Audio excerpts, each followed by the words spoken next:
Ikakagduwang istasyon, si Jesus nagadaan sa krus. Sinasamba sa Pinoong ikakagulanan. Hindi sa manong pusilibus mo ang Talamo ni Diyos, pakanamiti kang suka, si Jesus nagsabi, natapos na. Dangan, idinakoan kayo asin nautsan.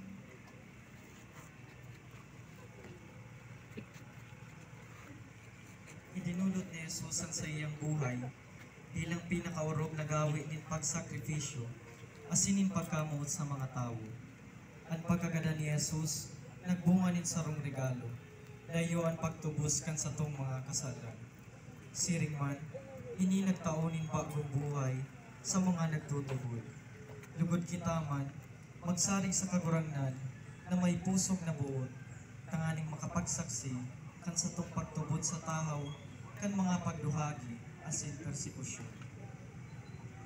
Idulot niya to ang sa tuyang mga pamilya.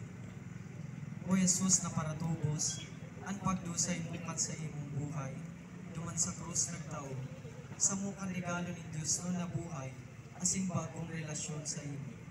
Warasan sa samuya, urog na itong mga pinapasakitan, huli kan pagtubod, ang isog ni buot na manindugan, asin andam na magadan huli sa imo.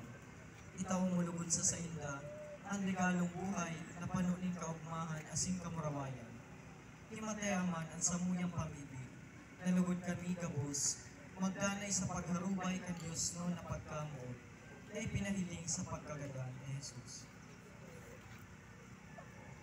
Marawayan sa Ama, asin Aki, asin Espiritu Santo. siring sa kapinunan, siningan, magdanay man, asin sa kapanahonan, kan mga panahon. Amen. O inang mamundo, puso mo tago, dahil sa pagtios, ating si Jesus.